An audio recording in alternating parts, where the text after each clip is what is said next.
Okay, then let us illustrate the entire Bible.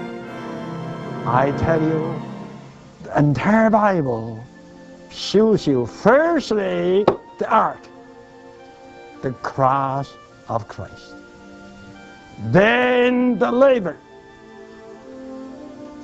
the regenerating work of the Holy Spirit,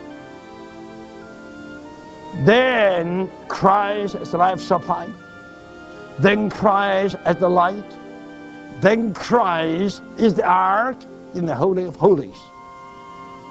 And eventually we all come to the book of Revelation. I tell you, what is the book of Revelation? This is the book of God's execution. And this execution is all the time carried out, as we have pointed out already, by the incense altar.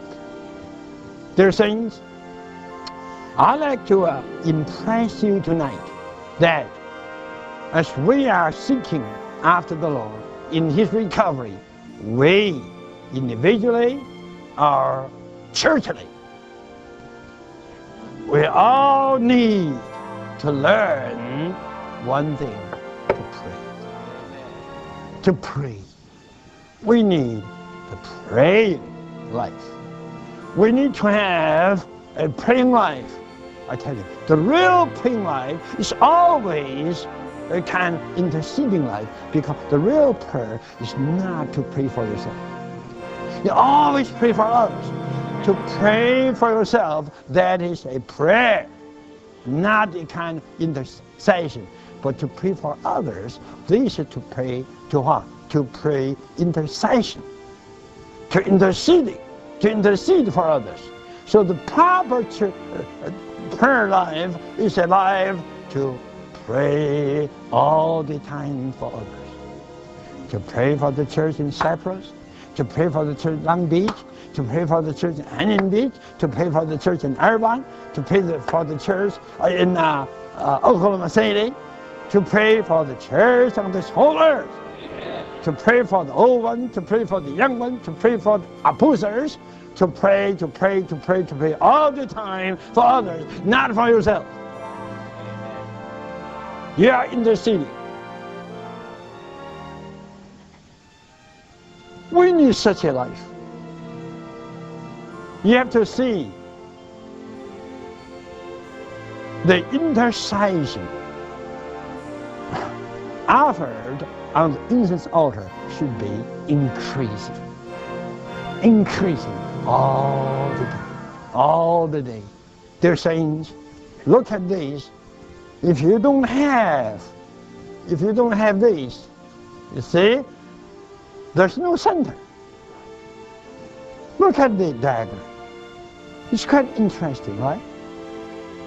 Without the incense altar, there's no center. Yes, there is the center of God's administration, but the executing center is not the ark. The executing center is the incense altar. We all have to see this.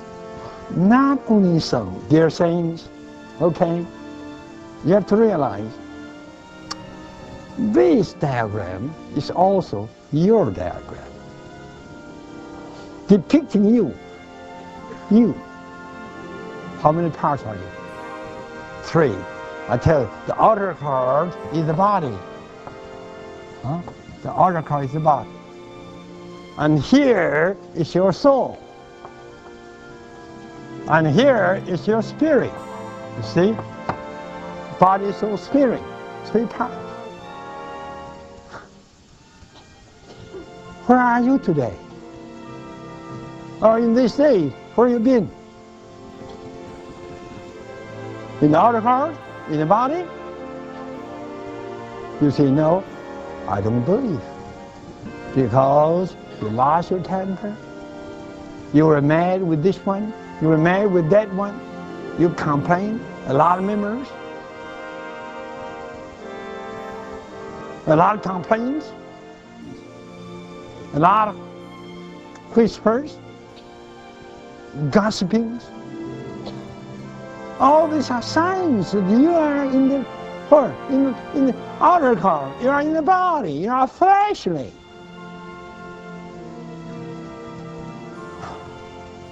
When you heard the life study,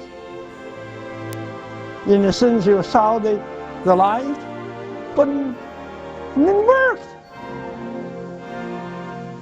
Right? And you understood something of the Ark in the Holy of Holies,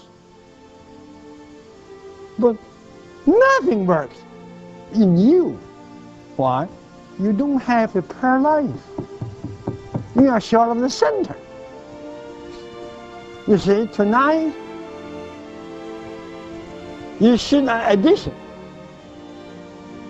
And the addition of the prayer life. You must have a prayer life. The prayer life is motivation. You have to pray. If you would just pray a little bit, you could see, oh, the bread table is so what? So precious. The lampstand is so prevailing. And the art is so attractive. You see, you know what I mean? You have heard, you have read the life studies, and you have seen the videos, and you have got to know so much knowledge. You got enlightened.